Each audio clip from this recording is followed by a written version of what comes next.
Well, hello, welcome to Integrative Preparedness. I'm Steve Smith, and how are you all today? Welcome to everyone. Welcome to all the new people and all the new folks over on Patreon. If you're new to us, I always say that I have the smartest commenters in YouTube land, and every time I put one up, you just prove me the same. So feel free to, after you watch the video, go down and read the comments. There are smart people here, and then if you feel you have something good to contribute, you go ahead and feel free, because we like to let others participate in the sharing and the reaping of the knowledge. Okay, before we get, we're going to do a twofer today, and both of these are the result of questions that people have asked me over on Patreon. They're both such good questions. A lot of times I'll only answer these questions on Patreon. If you're on Patreon, you know that gives you direct access to email me and things like that. And if you're not, come on over. The link's always down below in the information section and a pinned comment. Come on over, and you get a more direct shot to me if you'd like.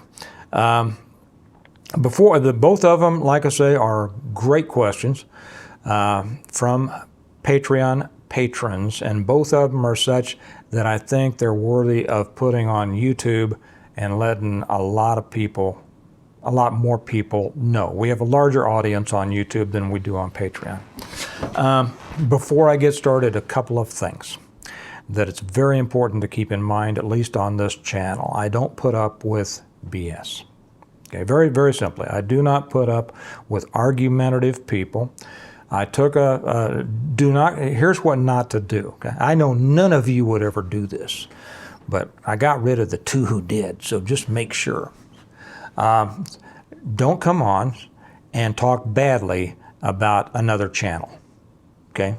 Don't do it. This isn't the place for it. If you want to talk badly about a channel, do it on your channel. You don't have a channel? I know. That's usually where it comes from. You want to talk badly about me, do it on your channel, not mine. But not just me. And they weren't talking badly about me. It was somebody they made some disparaging comments about a couple of other channels. Don't do it. This is a place for you to come and participate in a positive way.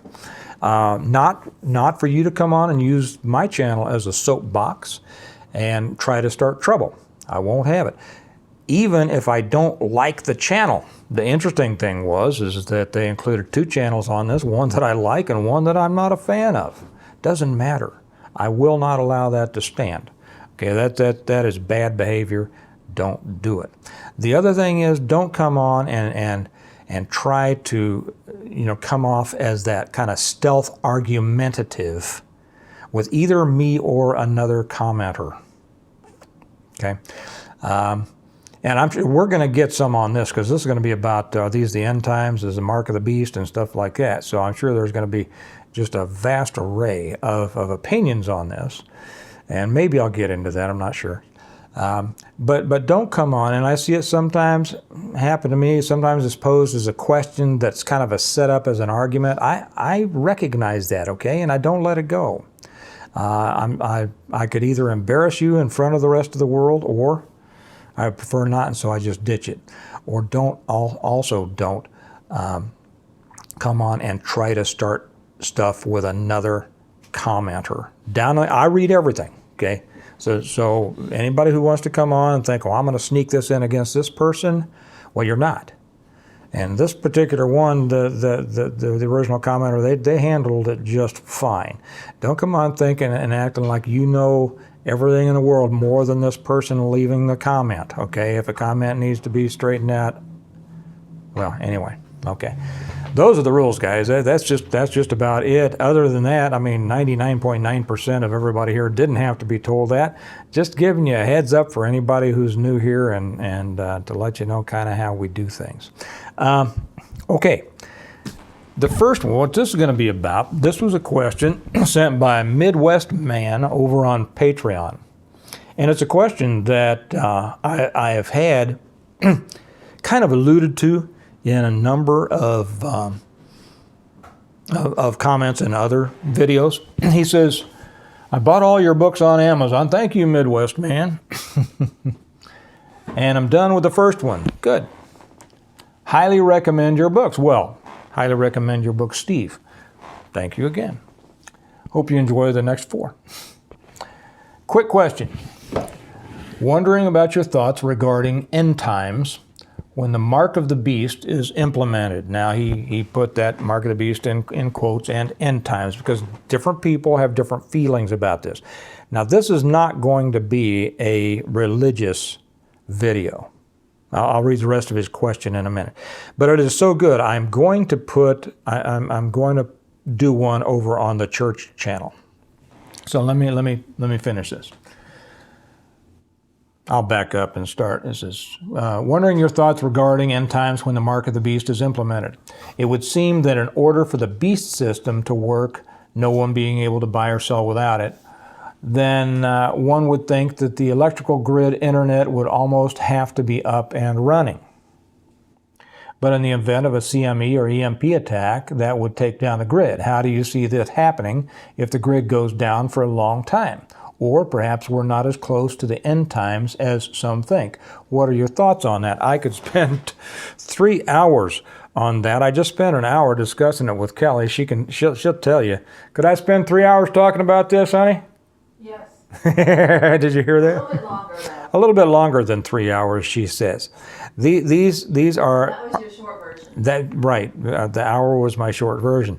When we're talking about the end times and the mark of the beast and things like this, these are seemingly simplistic questions and answers that are not simple. Okay. So for those of you who want to get deeper, I'm going to do a message about this in detail on the Stonemont Church channel. I'm probably not going to get around till after Christmas, and I will put the link to the church channel down below in case you'd like to go visit us over there. I haven't put much up over there I haven't put anything up for quite a while. Just haven't been moved to do it. But I've had a lot of people ask me about that and tell me that they have enjoyed that, got a lot out of it, and so you've guilted me into it, and maybe you've brought me the message, and so I am going to start putting things back up on that. It is Stonemont Church, and you can go to stonemontchurch.com, or you can go to the link down below. Okay, now let's get to this. The end times, the mark of the beast. A lot of people believe that certain things that have happened in the last couple of years could be either the mark of the beast or leading up to the mark of the beast. Okay? I will not say that I don't believe that. Did you hear that double negative in there? Okay. I don't necessarily believe it. I also don't necessarily disbelieve it. Now, how can I be so ambiguous on this? And I think that this is very important. It all goes back to, and I know that this message is going to be of particular interest to those of the Christian faith, of which I am one. But it could be for others as well.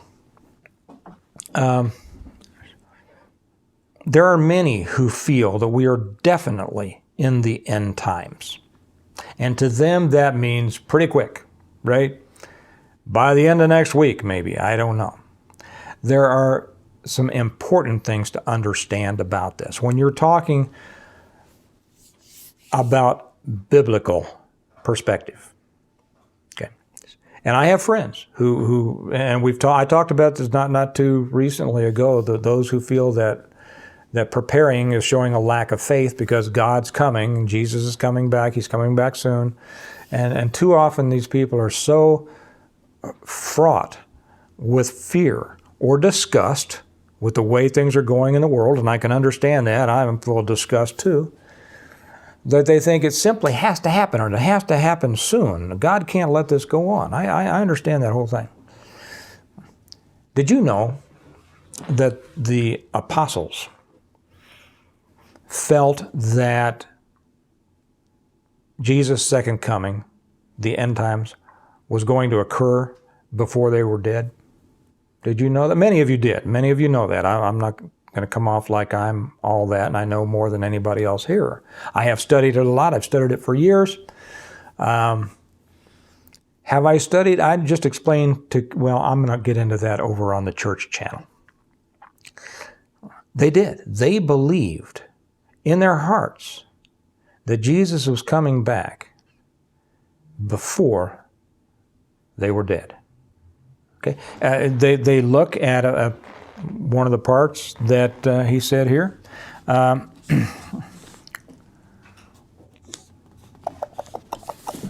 Let me see just a second. I had it open to a different place. Okay, I'm not going to read you the whole thing. You can find this in Matthew 24. Going over to about verse 34, he says, "I assure you," and he's talking about what's going to happen at the end. Okay, "I assure you, this generation will not pass from the scene before all these things take place." Now, they took that to mean that meant them. Okay. That meant them. If you go back to the biblical meaning of generation, it can be either 30 or 40 years. The temple was destroyed in 70 AD. And I'm getting too far into the weeds here. We'll do more of this over on the church channel. But they were convinced, they just felt that Jesus was going to come back in their lifetimes. We have people now who think these are the end times. Therefore, they're looking for the mark of the beast. They're looking for anything that it says 666 on it, right? Every generation, and by that I mean, and biblically, generation could mean a number of things. Okay, it could mean that generation of 30 to 40 years. It could mean 70 years. It could mean the age. It could mean the generation of humankind, meaning the creation of humankind. We don't know what that means. If you go back and study, and I'm not a Greek scholar, I'm not a Hebrew scholar, I'm not an Aramaic scholar, but those who are have written about it, and they say, there are so, and I've read enough about it, studied a bit about it, that when you get into Scripture and you go to the original sources, so many of the words that people misunderstand today misunderstand because the original word had numerous different meanings, okay, depending on the context in which it was written. Here's the important thing. Every generation since the crucifixion of Christ has felt that the end times were within their lifetime, okay? Every generation has felt that things have never been this bad. Never been this bad. We are in the end times. And I don't know how many millions and billions of dollars have been shoveled into collection plates because of the fear drummed up from a pulpit about that. Things have never been this bad. When people tell me that, I say, well, are you familiar with Nero's torches? I wrote about that in one of my books. The Emperor Nero used to light his garden parties with burning Christians. Have you seen that happen lately? Now, we've seen a lot of bad stuff, right? We see the degeneration of our society. We see the corruption of our government. We see the corruption of our churches. We see the corruption of our families. We see the corruption of just about everything that at one time we thought was better than we've come to understand that it is now, right? This is a world of corruption. It's a world of degeneration. But to think that it's worse now than it's ever been, I think is a mistake. Kelly is a prime, she is very good at questioning me when I explain things, and she'll throw things back. She's almost like a defense attorney. And she should have been a lawyer, because not only does she like to argue, I'm saying that because she's standing there behind you, and she said that herself, but she is very good. She makes good points. She gets right on the points, and it allows me to make my case. And she threw a lot of these. Well, what about this? What about this? What about this? What about this? Go back through the last 2,000 years. I can show you things in the last 2,000 years, and you can too, that are just as bad and worse. So the idea that things are worse now than they've ever been before, I think it has a lot to do simply with the kind of communication. What did you think about what I just said? She's smiling. She don't want to interject herself onto this, but she's back there giggling at me. It has a lot to do with communications. We know. We hear about all these things, right? It's just like when Jesus said, you will hear wars and rumors of wars. And a pastor or whoever will say, see, there's wars all over the place. And nations will rise against nations. See, where nations are rising against nations. And you can go on. There's quite a few more there. But these things, earthquakes and volcanoes, okay? See? Well, 200 years ago, you didn't hear about all the earthquakes around the world, right? I mean, I know you weren't here, but you didn't hear about them all. You didn't hear about all the volcanoes going off. You didn't hear about all of the wars. You didn't hear about all the religious persecution, not just against Christians, but against Jews, against Hindus, against anybody who was different from the majority, okay? It could be race. It could be religion. People have always been victimized by a majority because of their differences. And some of the things that happened during those times, I mean, if you haven't studied some of the great exterminations, you should. And you will soon see that, yeah, things have been this bad before. That's kind of leading up. But then Jesus also tells us something. However, no one knows the day or the hour when these things will happen, not even the angels in heaven or the Son himself. Only the Father knows. Now, that's not King James. This is from the New Living Translation, which I prefer because there are so many things in the King James that people think they understand and they don't because they didn't grow up in King James. Okay. The words are used differently. We don't know. Now, they will say, and I've said this on some before, I'll say, you're not to know the time. We don't know the time. Yes, but but no one knows the day or the hour. But these things, we see the signs of the times. Yes, these are the signs of the beginning of the end. How long is the end? I don't know, and neither do you. I don't know. What's the end of a movie? Is it the last 1 minute, 2 minutes, 10 minutes, 15 minutes, or just that one little spot on the end that says the end? We don't know, and I think it's prideful to try to know the mind of God. There are many lessons in here. Kelly and I were talking about Revelation, which I will talk about more on the church channel. Doesn't apply here. But in answer to Midwest Man's question, we don't know when the end will be. And to assume that we do, I don't care what pastor, talks about it on TV, is prideful. It's assuming that we know. Did you know that there have been biblical scholars who know far more than I do, have spent their entire lives studying the original transcripts? Okay. They know Hebrew, they know Aramaic, they know Greek. And they've studied the books of the Bible that particularly address this: Daniel, Isaiah, Matthew, and Revelation. They can't agree. They don't agree. They come up with totally different ideas of what it all means. The mark of the beast. The end times. Tribulation. The rapture. Did you know that the rapture was not really a thing until the 1800s? Some people are pre-trib. rapturous. Some are post-trib rapturous. Some are mid-trib rapturous. Do you know what all those mean? And all of them can make a case for why they believe what they do. Now, this may seem like a very long explanation or answer to Midwest man's question. But the thing is this: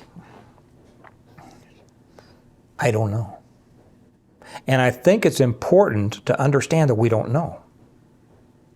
If we try to wrap ourselves now if the mark of the beast is, a technological thing, it says it's going you can bend Scripture to pretty much make it say what you want to, which is why so many people get far afield. And it's important that you don't. It's important that you read the whole thing, not sections of it, not little bits, not go through it looking for the things you want to support the opinion you've decided to already have. But read the whole thing. And it says, the mark will be put on the right hand or on the forehead. Some translations say in. Okay, is the difference on or in? Hey. And some will say, well, that's the, whatever, the mark of the beast. You can't buy or sell. Do I think that what some of us did not take, I'll put it that way, it was the mark of the beast? I don't know. I don't know. Some will say it is. Some will say it's not. Neither will be able to prove their point. Neither will be able to support their position outside of opinion. Now, I will say this. The ones who don't like this have a much better scientific foundation for their arguments. I'll just leave it there, okay? Because I've studied that a lot. I mean, as you can imagine, most of you know, I lost my job because I refused to take it. It was a good job. I gave it up. I gave up a whole lot of money because I wouldn't take it. So you know where I stand on that. So Midwest man and to everyone, here's what I want to say about it. From a preparedness standpoint, there's no way to know. And from a religious standpoint, it's not important for us to understand all of the end time theology. Okay?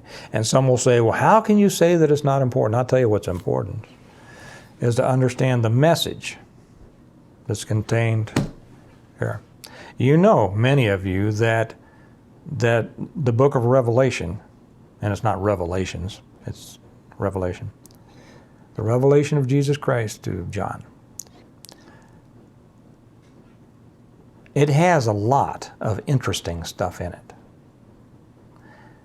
But in my opinion, one of the most important parts is when Jesus is talking and asking him to take this message to the churches, the 7 churches, which is allegorical.